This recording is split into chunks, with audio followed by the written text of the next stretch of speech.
Hello, I'm Jeff Regard, and this is The Whole Traveler. It's time to go back home. We leave Istanbul in style. Wait until you see the next level of luxury from Turkish Airlines coming up. If you're new, this is part of a video series, My First Viking Cruise, where I chronicle my adventures on the Viking Star and the cruise, Ancient Mediterranean Treasures. I also include our 3-day pre-extension in Athens and our 3-day post-extension in Istanbul. Check out all the videos on my playlist and check out my website articles where I share recommendations for each day. And you can also download PDFs of the shore excursions and the Viking dailies on my website. This incredible Viking cruise adventure had come to an end, and I found myself getting emotional. I was sad to be leaving, even though I was tired and exhausted. Has that ever happened to you? The trip was everything that I had hoped for in terms of a vacation. Lots of exciting destinations to explore, tons of memories, and so much laughter. Even the low moments, the annoyances, the petty irritations. We discovered that they were now filled with so much mirth in terms of just referencing them, making us laugh. Our hearts were truly full, and we were exceptionally grateful to be taking these wonderful memories with us. And one final exceptional touch to this goodbye was the transfer to the airport. Have you ever ridden in a Mercedes luxury van? Well, I have now. Look at those plush leather seats. What a wonderful treat to ride in style from the Conrad Hotel to Istanbul International Airport. Thank you, Viking, for everything. You made this an outstanding trip. If you're an American, you will be pleasantly surprised by how advanced and futuristic Istanbul Airport is. It's more advanced than any airport in the United States, even the new and greatly improved LaGuardia, which is also impressive. It's airy with high vaulted ceilings that give a nod to the Aero Saranan stingray shapes that you see in Terminal 6 at JFK, which I loved. There are wide, expansive walkways, so you don't feel cramped. It also has a bizarre atmosphere, which I found clever and ingenious in making it something that is distinctly Turkish.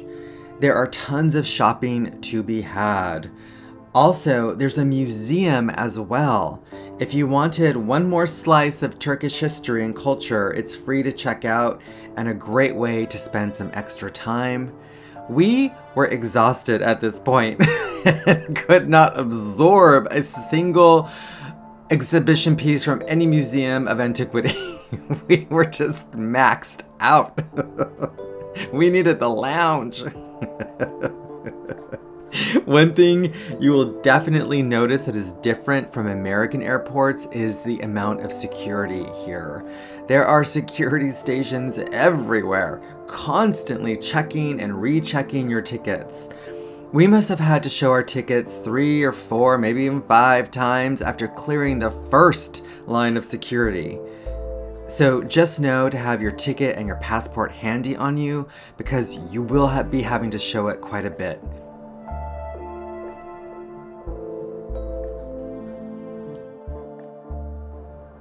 I'm just going to say it out loud. Turkish Airlines is easily the best service carrier in Europe, and it is easily better than any American carrier, including Delta. I said what I said. Their business class check-in area looked like a luxury spa. It made my jaw drop. There were posh seats, woods, leather, and marble everywhere you turned. Zero waiting, serenity, and an expedited security line. It was a lot like Delta One's service at JFK Terminal 4, but a distinct level of luxury higher. And that was just the amuse-bouche. The appetizer was the lounge. It was an oh my god moment to end all oh my god moments. The Delta One Lounge in JFK Terminal 4 and the Virgin Clubhouse Lounge in London's Heathrow are gold standards for Western air carriers, but Turkish Airlines easily bested both of them. Just lapped those two lounges without even trying. You know when you see white leather in public spaces that you're dealing with you've got the real deal. The lounge is on an upper floor, the second floor, and it is vast, like maybe the entire length of a football stadium. There were tons of side spaces that had their own side spaces. The lounge overlooked the airport, so if you're a people watcher, this is heaven. It also felt airy and was filled with tons of amenities like a driving range for golfers, a flight simulator, a small museum, a self-playing grand piano, a massage therapist, and of course, tons of delicious food options. We had a glorious 2 hours of just being pampered. It was heaven. I ate like a glutton, some kind of pretzel pastry with eggs and potatoes, and I may have had seconds, may have had thirds. I'm not telling. Then I moved on to desserts. There were so many. How could I not try all of them? My only complaint about this lounge is that there was no complimentary insulin. What I also greatly appreciated about Turkish Airlines was the range of non-alcoholic drinks available. They had so many kinds of fresh fruit juices, Turkish coffee, oh my god, and teas. Shout out to that mint tea. It was the kind of variety that I wish more Western airlines offered. The few hours that we were there sadly felt like minutes, and it was time to go. We got to our boarding gate, and again, more security check-ins because those 50,000 other times I checked in, I just wanted to make sure. And then once we were finally on board, I knew that this was going to be an excellent flight. The crew welcomed me with genuine smiles and warmth. Let me just say this about the crew of Turkish Airlines. They were exceptional from start to finish. I mean, Mary Lou Retton, perfect tens here. It was a marvel to watch how unfazed they were in dealing with some passengers who were a bit all over the place.